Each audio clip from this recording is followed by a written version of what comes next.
Hi, my name is Anita Foster. I'm the Library Media Specialist from Autry Middle School in Kennesaw, Georgia.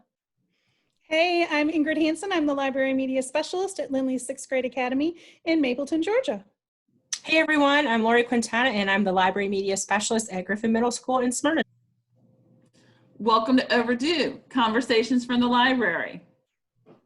So if you're paying attention, you might know that we've started doing this thing called Zoom, and we have started posting our recordings on YouTube. So you could either be listening to this on our podcast on your favorite podcast platform, or if you want to, you can watch us live on not live, but on YouTube and watch us. Well, it's kind of like we're live. You at least see our faces. Well, I'm so used to doing live recordings for YouTube reading throughout the school year that yes. automatically said live because I was live every day. So, but this is exciting. So this is our second is a video podcast. And so we got positive feedback from the first one. I'm very excited about that. If you go to our Overdue Twitter, we have our first podcast posted there, but you can also go to our YouTube channel, which is what, Anita, again? Our YouTube channel? It's Overdue, Conversations from the Library. Okay. It's Overdue. If you search Overdue, you'll find us. At Twitter, it's at Overdue LMS. Right? Correct. Yes. Okay, so sorry guys, lots going on today and this week and everything. It's the last week of school for everybody in Georgia, pretty much, and so lots of things we've been trying to close out and stuff like that. But today, Ingrid and I, we convinced Anita to let us interview her. Being one of our podcast colleagues, we really wanted to highlight her because through the Georgia Library Media Association, GLMA, she was recently awarded the Exemplary Library Media Award. And so we just really want to do a couple of things today, highlight the award, what is it, how do you apply for it, and then also let Anita talk about what her Exemplary Library Media Program looks like. And the reason I felt that it was important to do this is because we have, I don't even know how many library media specialists we have in Georgia, but we're very fortunate because we're one of the few states that still have library media specialists.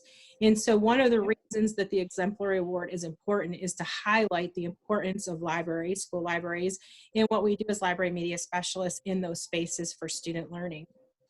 And so we always talk about, this isn't bragging, this is our way of advocating and highlighting the importances that we just talked about. And so we felt it was important. I mean, we have access to Anita, right? And so we can just bring her right in and get all the deets. Okay, so let me just say, first of all, that I did not want to do this because I feel like I talk about my program enough on here. So they had to talk me into this. So yes. Wearing my GLMA shirt from last Summer Institute, or maybe our GLMA. It was for JETC, Georgia Library Educators Technology Conference, that we got these. So so we get to texting, trying to convince each other of things, and so they can be how many at one time? Like, I've gone away for an hour and a half and come back, there's 150 texts. Yes. So we're chatting. Yes, so it probably took 150 texts about at least convince Anita to do for this. Sure. I was driving last summer. Even when she agreed, it was followed with, well, great, we can mention that while we're interviewing, these dozen other people. I'm like, no, that's not what that's going to look like. I'll need to take a breath. No, you just last summer I was driving in my car to upstate New York to see my late husband's family. And in a 2-hour drive, there were 287 texts between these two that I could not driving. Then I had to go read through all of them. Yes. Hey, catch up. One day we might have a book. Hey, I don't know. I think they need to be deleted. But nonetheless, okay, so getting back. She's our colleague, to them talking me into doing this.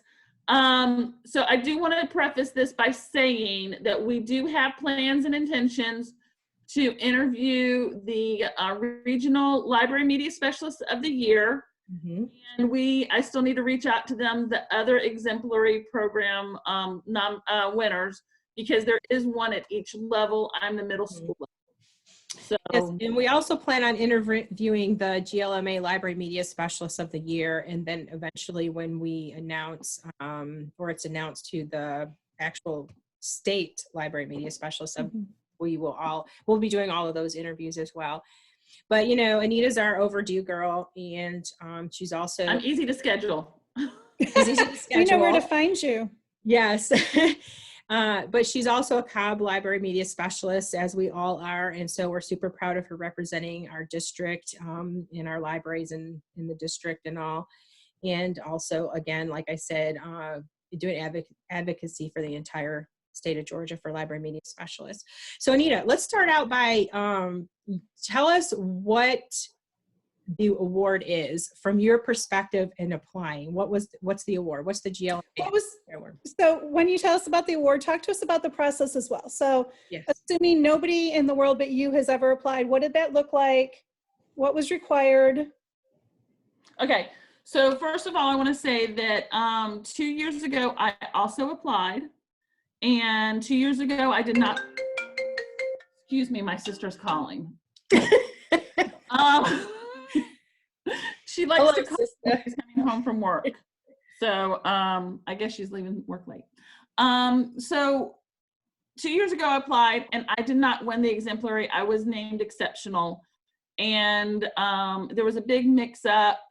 Nothing against the people who won, nothing against the people who run it. But I was sent the email saying that I had gotten exemplary, and I did not know until 24 hours later that no, it was exceptional. And quite honestly, if I'm being honest, sorry, Holly and other people that may feel different about this, I kind of thought it was a slap in the face. Because well, Anita, when you finish your thought, tell us what's the difference between exemplary and exceptional. Okay, I will. So exemplary is you are the top, the best in the whole state for your level for library media program. And exceptional is just under it. It was like, you're not quite there. And but why? What criteria did you not meet? Exactly. There's a big rubric. Okay. And there's a big application process. It is done blind. They go through and they take your name out and okay, and things like that. So they don't know. Like nobody knew it was Anita. Nobody knew it was Audrey. All of that stuff is removed so that it is completely blind. Okay. And I think the only reason that I really felt it was a slap in the face, because I did tell Holly this at the time. I said, had I known that first day that I got exceptional, I would have been very happy. Because I'm proud of yourself, because that's still a great accomplishment. But because I was told it was exemplary and then 24 hours later, no, it wasn't. That's why. And I was the only exceptional in the state that year. There was not a high school and an elementary school. Yeah, because there's several this year. Right. There's 3 this year. Okay. I don't know what the criteria is between the two.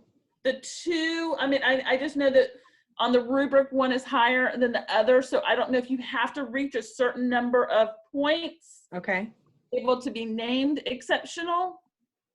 Okay. So I'm not sure on that. That would have to be something that the GLMA would have to answer. Okay.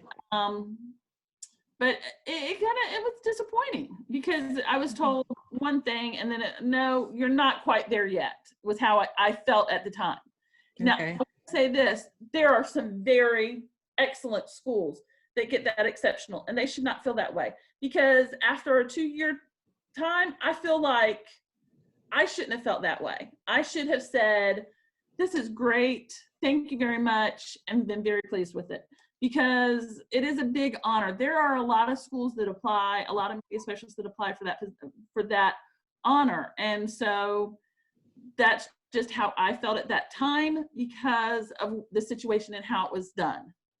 And again, I have no hard feelings against them or how it was, I mean, or anyone or the process. I totally respect that. It's just how I felt at the time. Well, I just have to say that So, I think it's awesome that there's exceptional and exemplary, because that gives more opportunity for more libraries to be highlighted for what they do each and every day for students and learning and stuff. So I'm thankful for that, you know, there's the two different levels in or opportunities, I guess you could say, to be recognized and all. So I agree. 2 years later, we're here, and now it's exemplary. It is. So, well, And so one well thing, deserved. well, thank you. One thing that it really showed me with the exceptional is that I can always do better. Something I can always do to improve. Right. And as exemplary now, there's something that I can do that's going to be better next year. So there's always room for improvement no matter what you do. You could be the best in your field. And I'm just going to say this, Cicely Lewis, she's a rock star. Okay.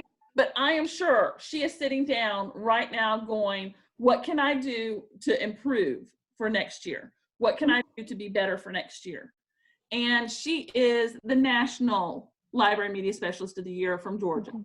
So, Well, I mean, yeah, I mean, you have to constantly be evolving. I mean, that's how you keep your library programs current and, you know, keep, you know, student engagement and staying abreast of, you know, new books and authors and makerspace activities, all what we do and everything like that. So yeah, that's advocacy. The advocacy, because it's all about learning from each other. And I can tell you through distance learning that I have seen somebody post something, and the next day 12, 15 more people have jumped on board and are doing the same thing. But that's okay. Like this recent virtual classroom, it's so cute seeing what everybody has created for their libraries and their classrooms and everything like that. But the initial person that put it out there is probably like, wow, this is awesome. I created something that's bettering everybody else and making exactly. So I completely agree with everything that Lori just said, but Anita, I want to go back and talk more about what the process looked like for you to apply. So you said that there's an extremely detailed rubric and that it outlined what you needed to accomplish. So can you share some of that with us? Sure. So I actually pulled up my application because I wanted to look at it and see.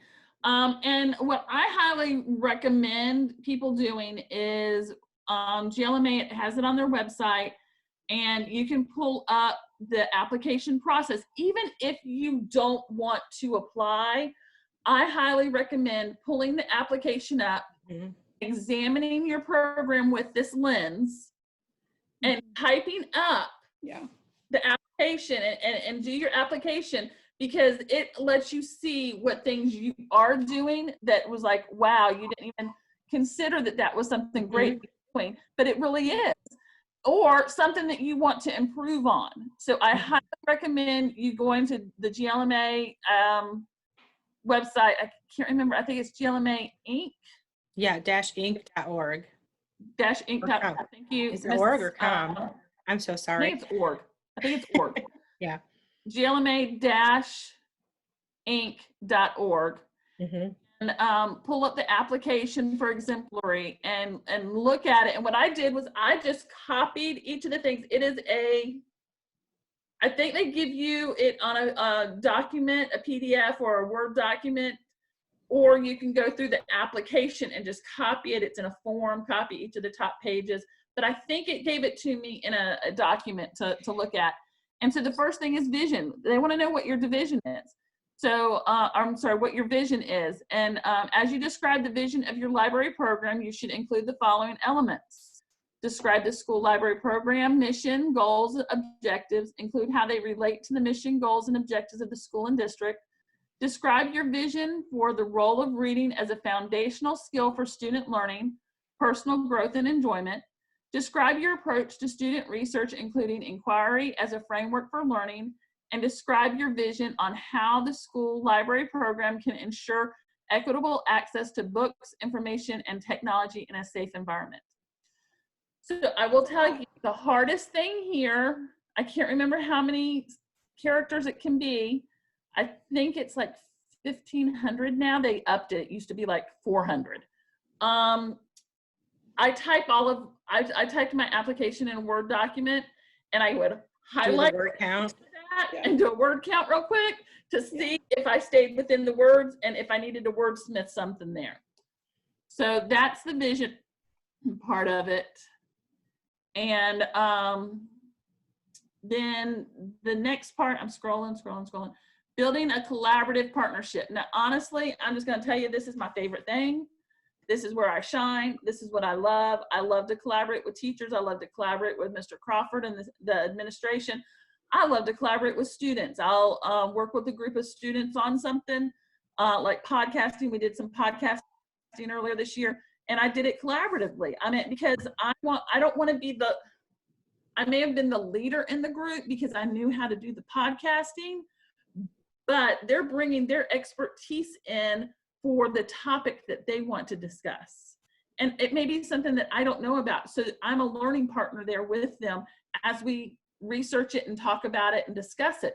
So collaboration is my jam. So planning with classroom teachers and other educators to cultivate interactive, relevant learning experiences for students, serving on faculty, grade level teams, and building level committees, and participating in a greater professional learning community, including public library, local community organizations, conferences, social media forums, etc. So then you talk about how are you collaborating with people inside your building and outside of your building. And so that was the second part. The next is the role of reading, which is another one I'm very passionate about. How is your collection promotes current high-level, high-quality interest books and other reading resources in multiple formats, and initiatives to encourage and engage learners in reading, writing, listening for understanding and enjoyment. So you talk about how you do that. What are your reading promotions? My big one started in January was read 20 books in 2020. And you know what? I had a parent email me the other day, and she said that her child had been so excited because he was reading constantly and logging his books, and she just wanted to make sure that I was still giving away the Amazon Fire tablet to the student who read and the most. And how it worked was for every book that they read, their name went in the drawing. So yeah, his name was in 30 something times, but somebody whose name was only in once, I mean, it was a lucky draw. They could have won it. And he won it. So I got back saying, yes, Mr. Crawford just pulled his name out of the barrel. So congratulations and great job. He can come and pick it up. It's waiting for him at the front office. So, but then I also gave a teacher or a staff member an Echo Dot because they had logged 20 books, and he drew that name out, and it happened to be my parapro, which I was very happy for her because she worked hard to read those 20 books and log those 20 books. We had, I think, 3 or 4 teachers that participated and quite a few students who participated. So I think the one who won had the most books in there at 34, but I had quite a few in there at 20. So that was really good. The next thing that they evaluate you on is teaching for learning, and the criteria there is promotes critical thinking by connecting learners with information in multiple formats, models emerging technologies for curating information, presenting data, and creating new understandings, and uses formative assessments to guide learners to assess their progress.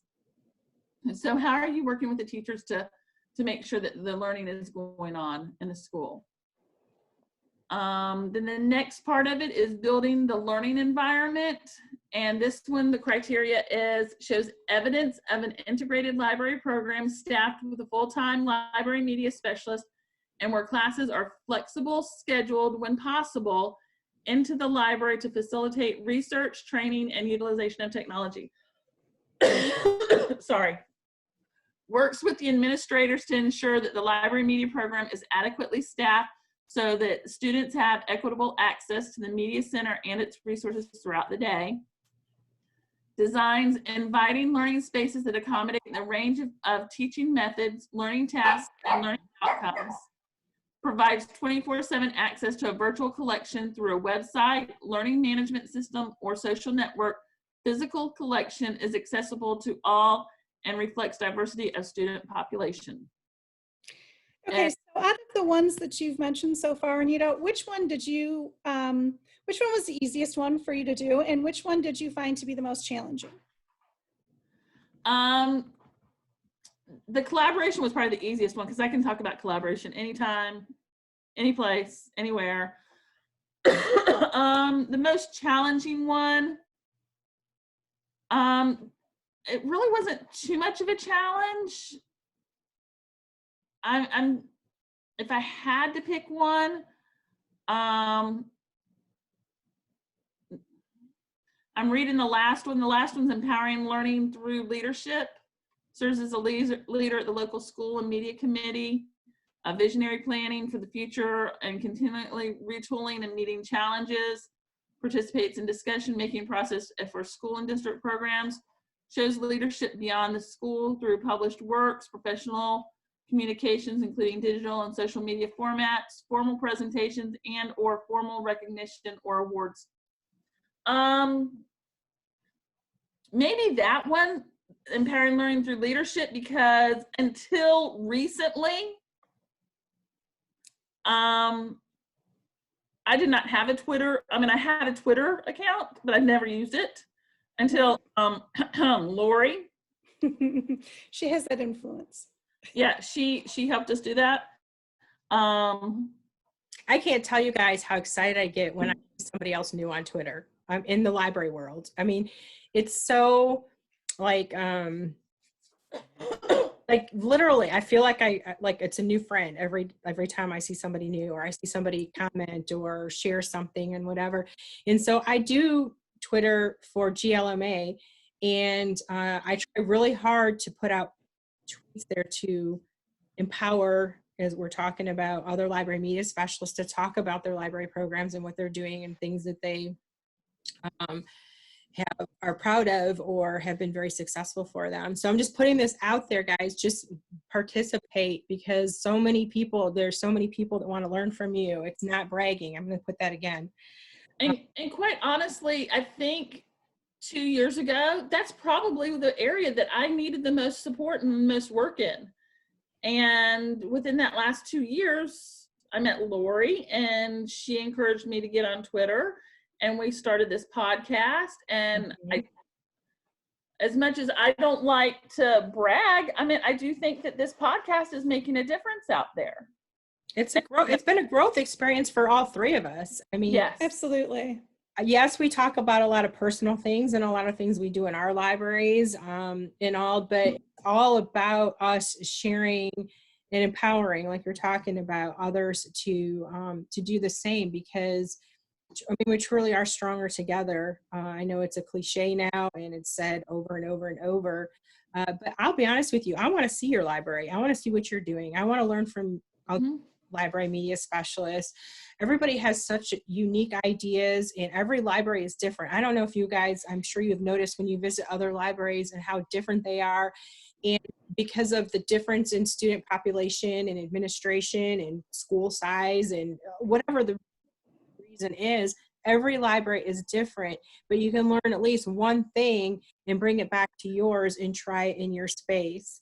And so I always, whenever I go into somebody else's space, I have my phone with me because I'm always taking pictures. I want to see how you're doing it and how can I improve my program through you. So absolutely. I mean, it's a great idea, and I'm like taking pictures of it because I'm going to bring it back and try to implement it.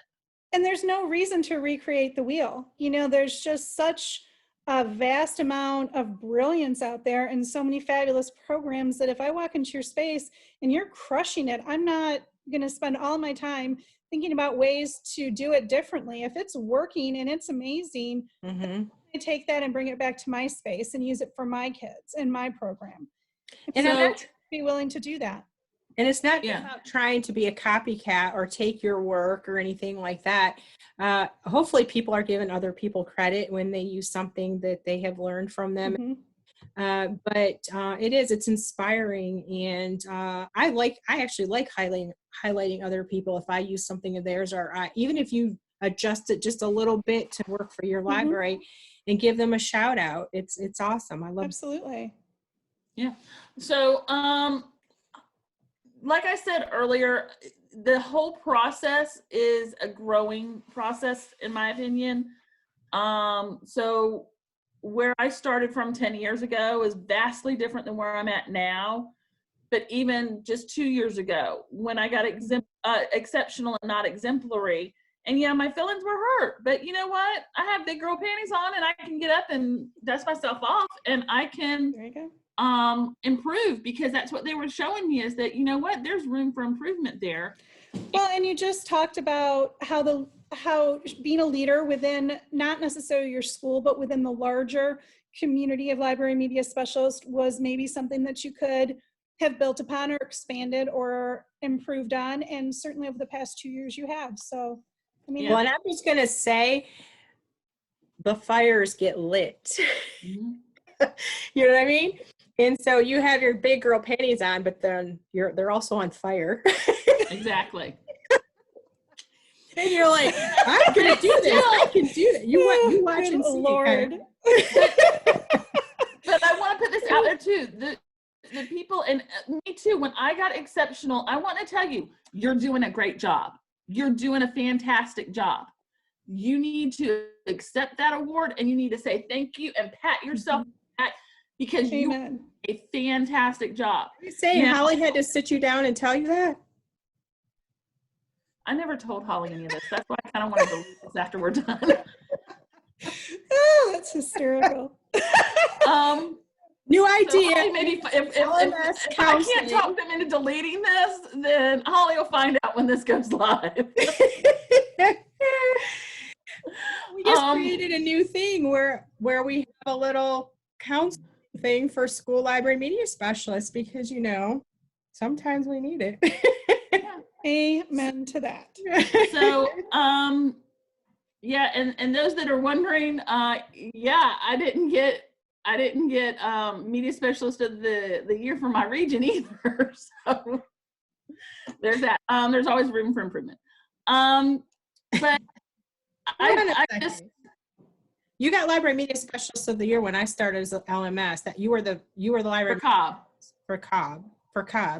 So that was 5 years ago. Yeah, the person who got it for Metro that year, she won for the state. Oh, so, yeah. Yeah. So, yeah, when they announced it, I knew she was going to win it. So that was fine. I did not get my feelings hurt there. So, but we need a GLMA publication so we can put y'all on the cover. I love that idea. You know what I mean? Okay, Martha, that's another idea. I already sent you one on Twitter earlier today. I told her we need to get together, because like everybody talks about like their new libraries that they're opening, or new shelving or new furniture and whatever they're doing. We need a GLMA library interior design magazine. Hey, I would totally buy that. I would subscribe. It doesn't have to be for sale. We can put it out there in PDF, but you can flip through it and look, about everybody's spaces and things like that. I don't know. I started all over this year. I'm at square one, so I would totally dig that. I'd be like, ooh, look at Martha, I veto that. Well, that was helpful. Jeez. Okay, well, here's the thing. Well, then we just want you to understand this space.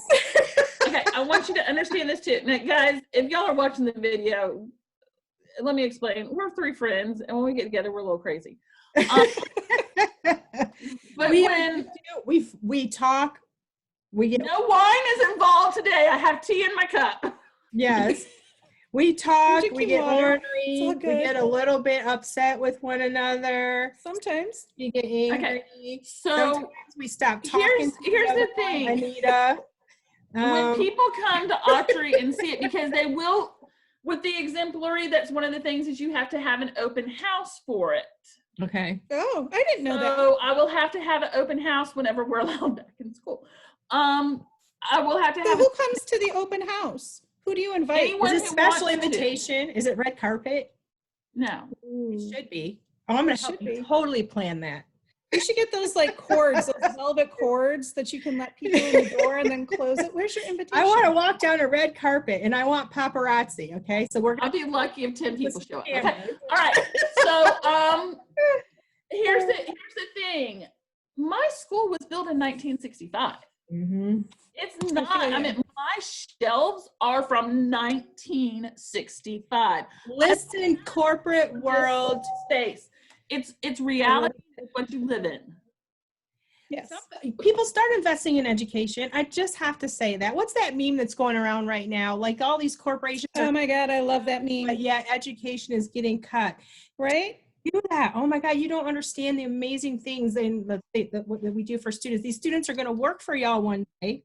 But let me just let my colleagues know that when they do come, and school board members typically come to these, I do believe, and my school board people are there, I will be stating once again that we need our parapros 100% full I'll time. email it to you.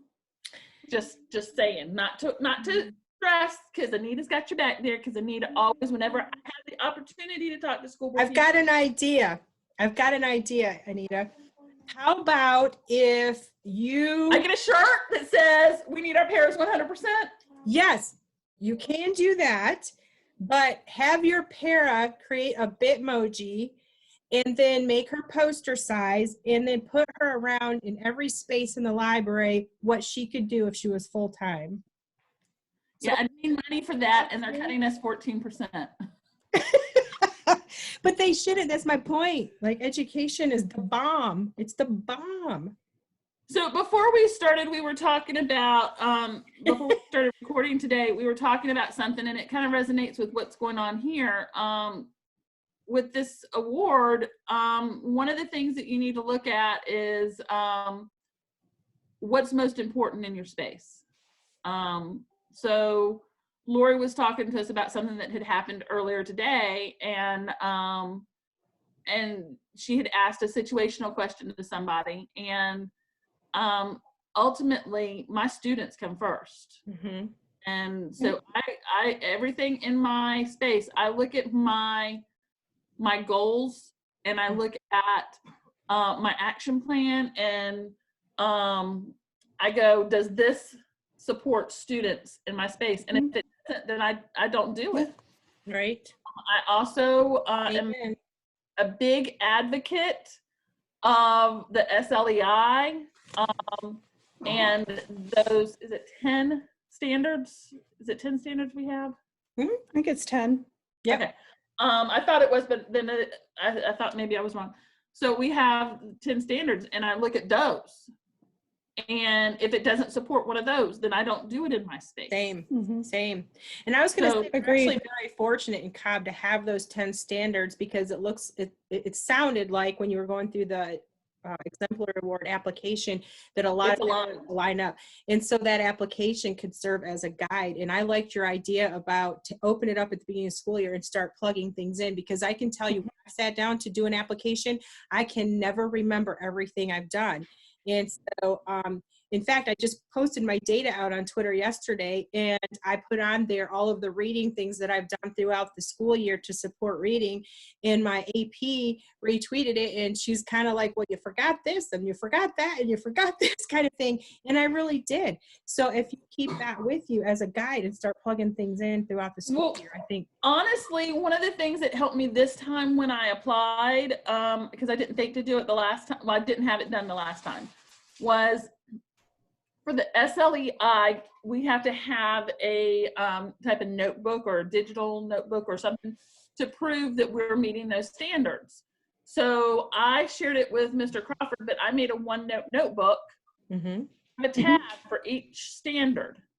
And so you were able to pull from that. Put the standard in there, and then on another little tab, I document how I've met it. Another tab, I have the goals for that standard. He's like, Anita, you only need one standard. Why do you have one in each of these? And I went, because I want to make sure that I'm doing what I need to be doing. So I have a goal for each standard for the year. And so I have what this standard is, my goal, and then my documentation for it. Mm-hmm. I love that.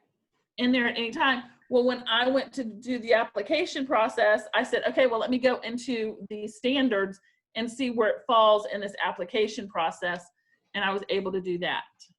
So you're really hitting on something else that's very important, the curation part of everything that you're doing in your library space and keeping all of that information in one spot.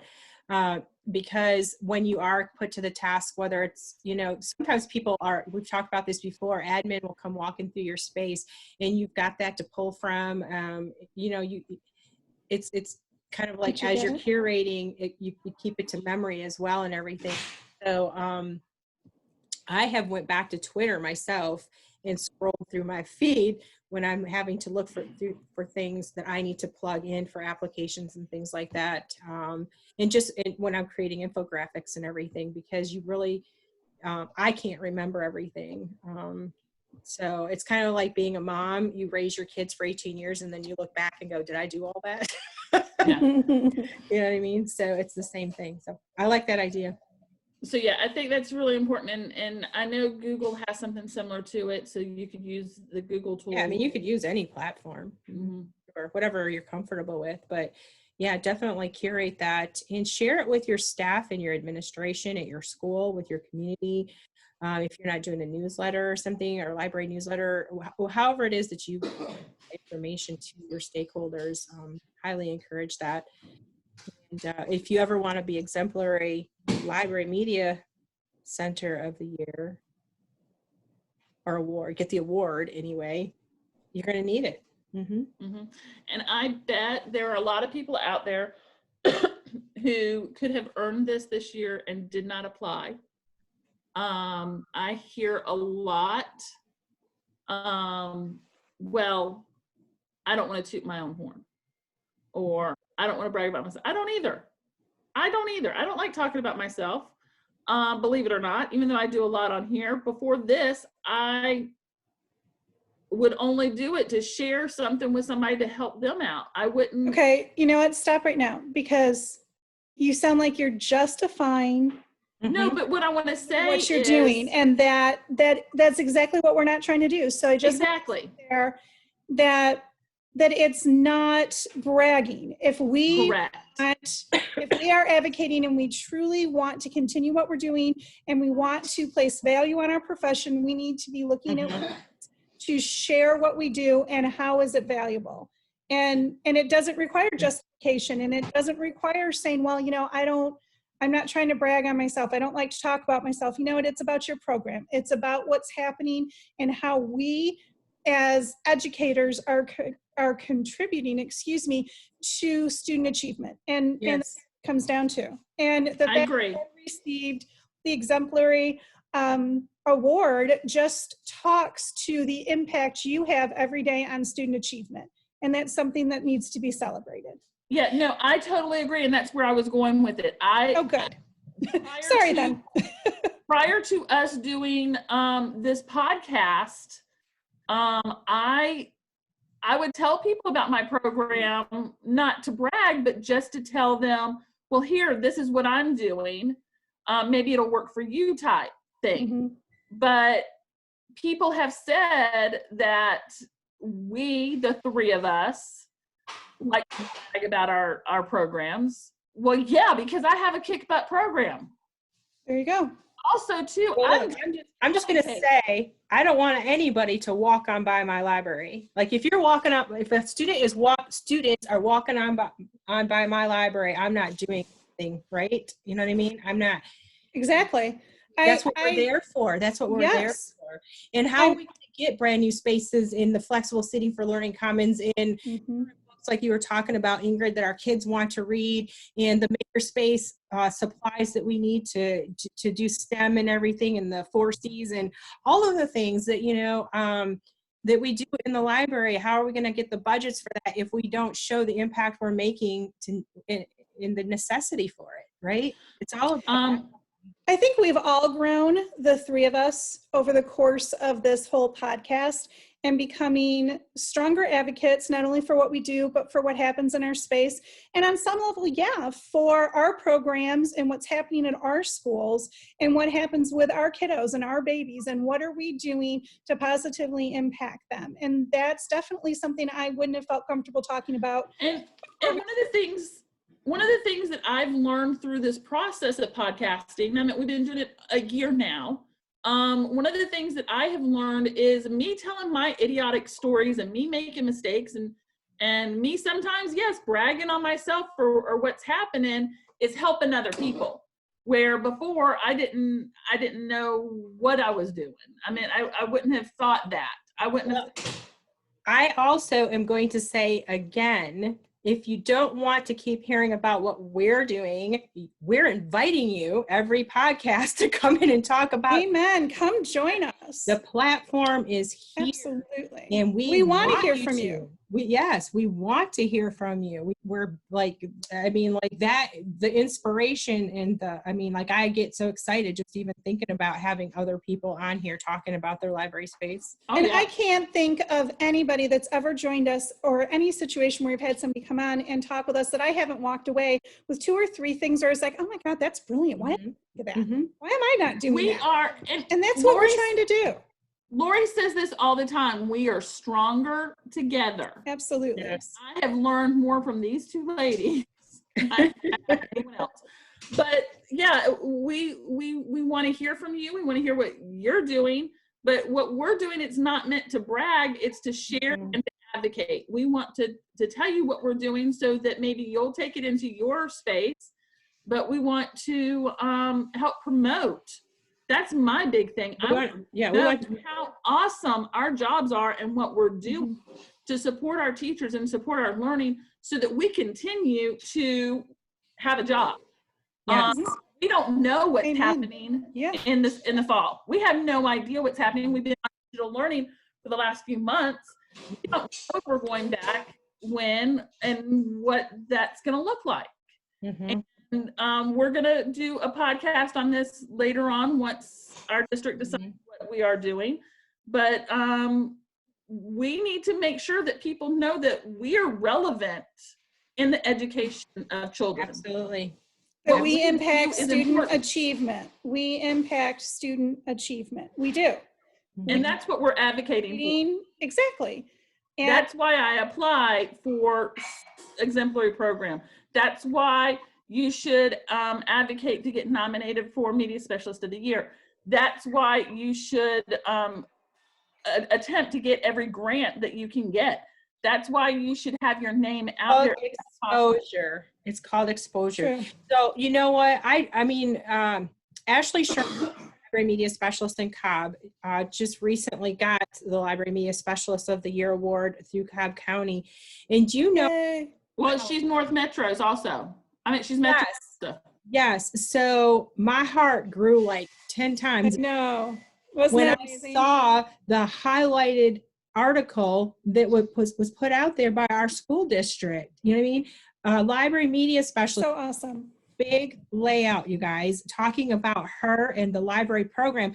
But she didn't just say, oh, this is what I do in my library and why I'm so great. She said, all media specialists, this is what we're doing. This is what we're all doing. We want everybody to know that. We want everybody to understand what it is we're doing in our spaces and what we're doing when we go into classrooms to help teachers and what we're doing to support students and reading literacy and all the everything. It's so important for people to know what we're doing every single day in our spaces. Don't walk on by. Come into my library and see what it is that a school library does for our kids and what we do as professionals to make that happen. That's what this is all about. So I just, you know what I mean? If we're your friends. I'm saying if you need me to hold your hand to get up on this platform to share what you do in your library space every day, I'm here. Yep. I'll stand right next to you. Absolutely.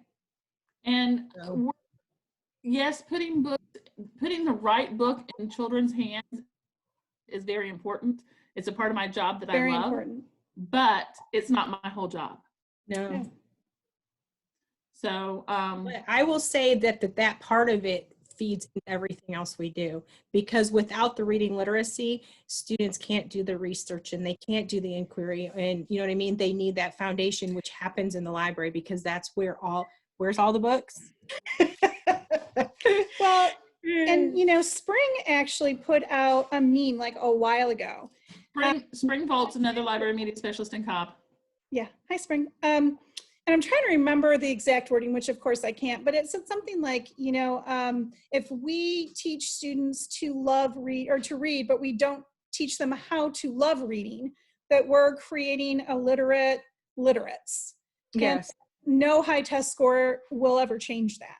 Yeah, And because not the exact quote, but I loved that concept because I think that really talks directly to what we do.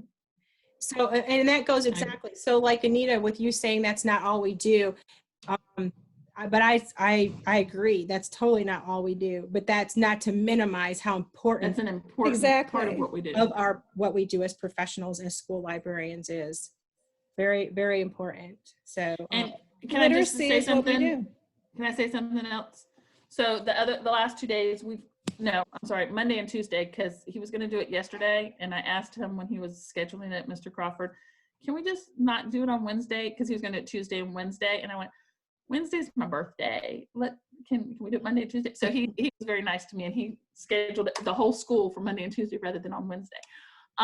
But he had the students come in and clean out lockers in shifts. We had like 10 per grade level for like a 10 to 15 minute period, and then there was like a 10-minute period in between the next group. So we ended up having an opportunity for all of our students to come in and clean out their lockers. And we had prior to like 1,600 books checked out, and we checked in 800 books. But I had 2 students that came in. Well, 1 student and 1 parent, because the other student was at grandma's. And they brought in their big bags of books, because remember that last day was check out as many books as they wanted to. And these are 2 of my very avid readers. And so I let them come in. They came in, and they were supposed to put them in the Dropbox, but they had so many, the teacher said, go to the CLC. So they came into the CLC with their big bags of books, and we wiped them all off with Clorox wipes. We checked them all in, and then we shoved them all. And we ended up shelving 800 books in 2 days. Still have 800 out, so we're hoping those come back in the fall. And just think about how we were fretting, weeks back, like, oh my gosh, what are we going to do when we get all these library books back, and with the virus on the books, and how are we sanitizing and everything? So like, library media specialists are so amazing to me. Like we wore masks, gloves, and life belts. But these 2 students came in, and they were saying how, the public library is closed, and I don't know what I'm going to do to get more books. And I went, you're going to go to my shelves right now. Walk up there, take as many as you want. And I let them check out. And both the student that was there checked out about 25, 30 books. And the parent came in a few minutes later with her son's books. And she said the same thing. She's like, he had lost electronics for some reason. Mom had taken it away, which I totally support. I've taken my sons away and from time to time. And she says, so he's relying on books. And she's like, it's just too expensive to keep buying books for him. And I said, get him on FaceTime. Let's see what he wants. And so I went around the CLC with her pulling books that and he'd go, I want that. And so I'd stop and grab them off the shelf for him, the whole series or whatever. Excuse me. And a couple of times I went, Foster's executive decision. Have you read these yet? And he went, nope. I went, okay, you're going to. So I love that story. I let my kids check out books. And if they're one of those avid readers that's in there all the time, my limit on the computer is 5, but you know what? I have that override button, and my parent has that override button, and we can override and let them check out as many as we want to. And we often do, even during the regular school year. And I really haven't. I have occasionally, there are a couple of kids that would, talk me into having more books than they're supposed to, because how do you say no to a kid who really wants a book? Like I don't have it in. What's your limit right now? My limit right now is 3. But I don't know. I've never just randomly said check out as many as you want. But I don't know. I'm rethinking it. I still think I would have to have limits. I have 6th graders. And if I check out as many as you want, I would never have a graphic novel on the shelf of my library. Like, so we try to say 1 to 2 graphic novels at a time. yeah, and that makes sense. Flip by and me not say anything, and they had 3 or 4. Yeah, I'm Yeah, I mean it happens, but you know, I saw they had them too, and I didn't say anything. I chose not to say anything. Mhm. But real quick, think about at the end of the year, what I normally do is I have up on one of my boards, how can we improve the CLC? I left it up all year this year. But how can we improve the CLC? And several years ago, it was right around the time we were transitioning to being the CLC, I had asked my students that on a dry erase board. And one of them said, we want to check out more than 2 books at a time. And I went, you're absolutely right. And so that's when I raised it to 5. So now they can check out up to 5 books. But if a student comes to me and they go, Ms. Foster, can I check out more books for the weekend? I always let them. Always.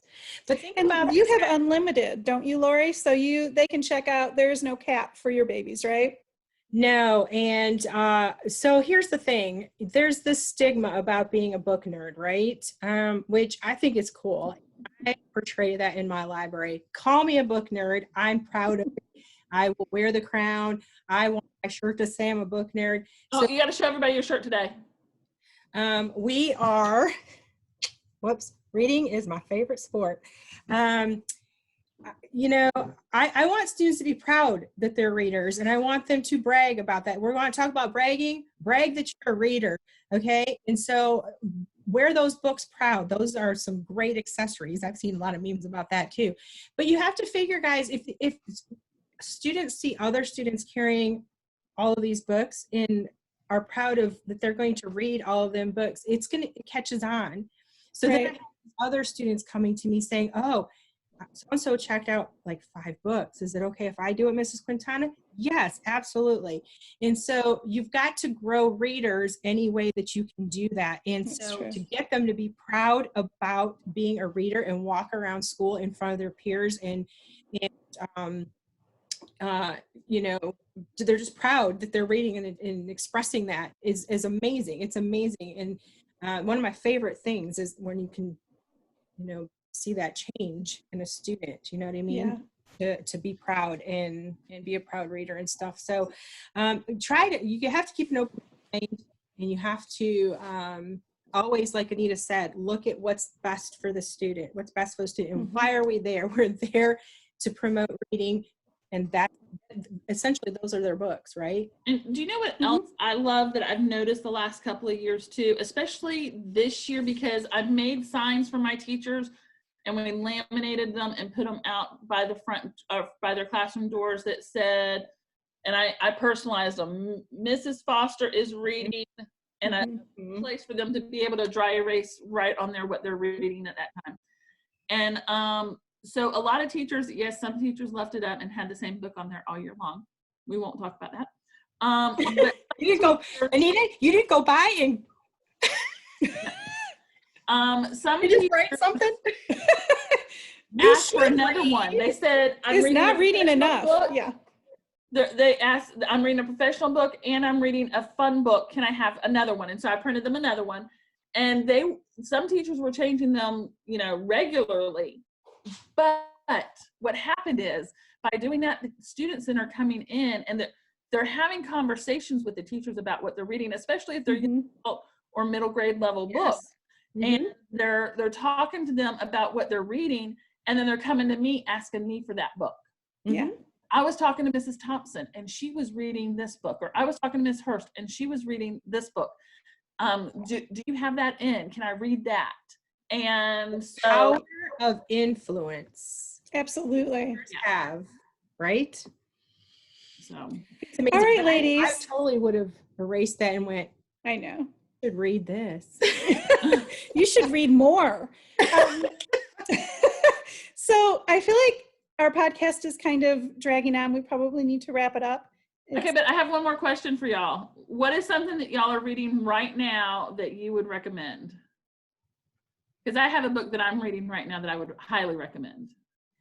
And I'm actually listening to it, but I'm not, you know. I have to pull it up and tell you. It's a long title. It's the, I'm reading the Fred books again. Do y'all know about Fred? No. I had a dog named like Fred too. Here, hang on, and I'll tell you exactly what it is. I don't know. My kids love Fred. Hang on. Okay, the utterly uninterested and unadventurous tales of Fred the vampire accountant. Okay. It's very funny and quirky, and it's about this really nerdy guy that ends up becoming a vampire due to no attempts of his own, and the person that makes him a vampire just like leaves him, and so he continues to go to work at his accountant job, and he just like lives his life and moves forward. But he has these wacky, wild adventures. He gets sucked into different stuff that's just sucked in, literally. Pardon the pun. Yeah, but it's super cute, and I was reading it again because I hadn't read it in a while, and I wanted to make sure it would be okay for 6th graders because my 6th, 7th, and 8th graders had really liked it, but it was primarily 7th and 8th. So I was rereading Fred to see if my 6th grade babies would like Fred. That sounds really cool. I love Fred. Drew Hayes wrote it. It's a great series. Everyone in my house has read it. We all love Fred. We all wait patiently for the next Fred novel to hit. And I've never heard of them until now. To write more. So yeah, I highly recommend it if you haven't read it and your kids like things that are funny. That's the book for you. All right, Lori, what are you reading? Okay, so eventually my goal is to read, once school's out tomorrow, all of the Project Lit books that were just announced for this coming school year. Me too. Yes, and then also finish off the Helen Ruffin Reading Bowl books for the Georgia Library Media Association nominees. And there's also the Georgia Peach ones. So I'm going to get into all of that after tomorrow. But I'm also going back to school starting June 1st. But I have to tell you, subscribe to Educational Leadership Journal. And this one that just came, Learning and the Brain. I don't know if I can do this, but I just want to flip through it and show you guys. I've read every article in this thing and made notes. It is the most amazing information about learning and neuroscience, and the strategies and all the connections and getting motivation for kids to want to learn and stuff, all in here, and I absolutely love it. But there was a book suggestion in here as well, and I just got it in the mail, and I'm so excited, so I get to start it. It's The Power of Showing Up, and how parental presence shapes who our kids become and how their brains get wired. And so this is a big deal at our school, and we always try every year to get increased parental involvement, but this talks all about that and ways that you can do that and stuff. So that is there. I am also, I'm sorry, I have to read too. So I am doing the 7 steps of effective instructional leadership. So I've started that. That's one of my books for my class. And I just read. Lori, I thought we were supposed to pick one book. So like I share. You're like, and I'm reading 19 books, like, and I'm like, I can go get more than I have. Jeez, I thought we were one book. What one book? Okay, I'm done. Okay, so mine is a fun book like Ingrid's was. In my Sora right now, okay? Mine is a fun book like Ingrid's was, and it is on my Sora. It is an book. And on top of that, it's one of the ones, I can't remember what they call it, but it's the unlimited for the month or whatever. Or maybe for the summer. Right, yeah. One of those unlimited books. I think it's an adult book. I haven't come to anything that's too inappropriate for my 6th grade students. So, but it's called The Downstairs Girl. Oh, okay. And is that YA or is that middle school? I haven't figured that out yet. Okay. So that's what I'm trying to figure out, because it doesn't really tell you on the app. Because I'm an adult, so I can read. I mean, I've seen some steamy ones on Sora. I have not read them because I'm like, yeah, no, this is connected to my. Yes, I've read a lot of adult books since we've been off, and I've got to get back to my. Well, but this is about a Chinese girl who was born in Atlanta Oh, And- I love when things take place in Georgia. I know, and it's so fun. how it's right after the Civil War, and how the Chinese people were treated during that time. Like, they were not allowed to rent property, they were not allowed to do a lot of things, and so she and the man who she considered her father live in the underground part of the underground railroad, or what was the underground railroad, but the underground part of this house that is a publisher's house. And the people that live upstairs do not know that they live in the basement or underneath the house. And they run one of the newspapers. So I'm on like 14 or 13, and so far it's really good. It sounds really good. Can you like feel the intensity of getting caught? Like the Yes. I can feel that just by what you've shared with us so far.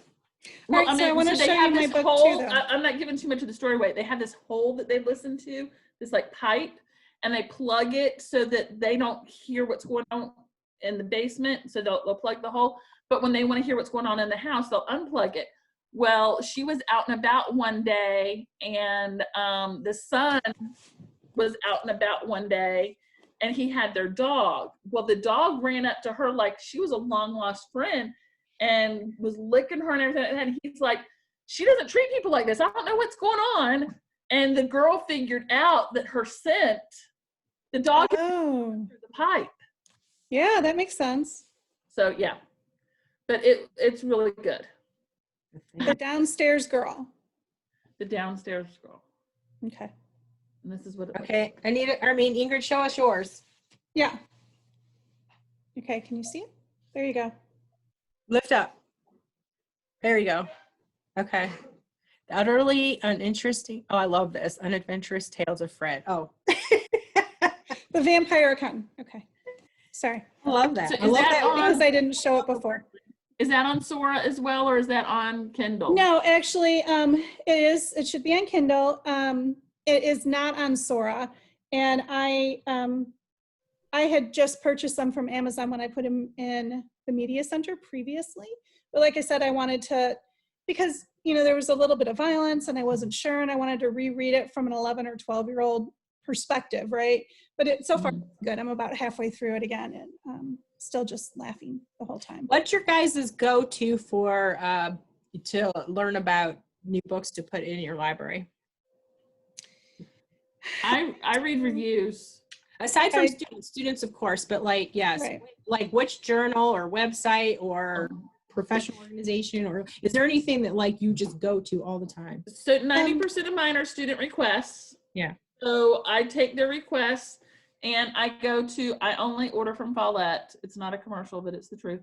And It's a commercial. I look at the reviews on there from School Library Journal, and sometimes there's others on there, and I see what age they rank it. If there's a review, then I'll go to Common Sense website. Commonsense.org. And see what age they rate it for. I read School Library Journal a lot, so when the magazine comes out, I always do the book reviews for my grade level. I also go to Follett, and I do the series checker to make sure that there aren't new books in a series or new books that are coming out that I'm not aware of. I use Amazon a lot, so I'll go to the New York Times bestseller. Yeah, I like that one too. Young adults, and then also at middle grades, and look what is selling the most.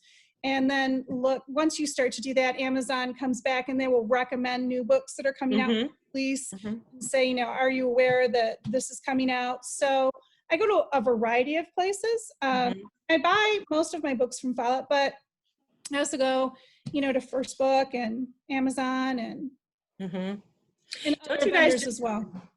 Don't you guys just love how during learning we're getting more exposure to all of our authors and webinars and the read alouds and the virtual conferences that they're participating in? I'm so loving it, because that is one of the reasons I love going to conferences physically is to like be near them and whatever and meet them and all of that. So I'm really like enjoying all of the experience that they're getting with us, or putting out their. Which made me think of parachutes that Sandra Davis sent over with Lori Halls Anderson. And she is sponsoring this talk about parachutes, which looks like it's going to be very interesting. I'm super excited about attending that. So thank you, Sandra Davis. Sandy. It was awesome. Project Lit. We're going to talk about that again, and we're going to get Sandy back. Now that they've announced all of their books for the coming school year, we can do a lot of collaboration between schools with our students as well. I would definitely be interested in doing that. We did Project Lit, which was a huge hit at my school. It was ironic. My academic coach actually came to school saying, have you heard of Project Lit? I'm like, yes, I have. And I really want to do Project Lit. So it was kind of fun that we were on the same page. But out of all of the things that I started this year, that was the thing that my kids consistently showed up for and wanted to be there for, and would come in and just swap out books left and right. Finish this one. Do you have another one? They were just really engaged by the titles that were listed and that we purchased. So I'm super excited about that for next year. I can see us getting some kind of friendly competition going between schools and put a board up or something like that, anything. I love that. But I want to thank you, Anita, for letting us pull you in, rein you in, talk about Exemplary. Can we delete the episode now? No, we're not deleting episodes. We rambled a bit, but people will forget us, I'm sure. Or they'll just stop listening. That from us from now. By now they expect that from us. That's true. So congratulations again, my friend. Congratulations. I'm so glad for you to represent Cobb, and us as Overdue, but Cobb and also statewide in Georgia. Super. I'm very, very honored. Yes. All righty, ladies. I guess that's it. It's 5:01. We've been here a bit, just a bit. Thanks for hanging in there, though. We appreciate you all. Absolutely. And join us. Please join us. Send us a message if you want to share something. We would so love to have you on here. Let us brag about you. Oh my gosh, how great would that be? Yes. And again, we are going to have the Library Media Specialist of the Year on here, and we're also going to have the other Exemplary. I got to reach out to them though, and see. It's just easier to schedule me. We know where to find you. All right, you ladies. See ya. Bye, everybody. Be safe. I'm trying to push the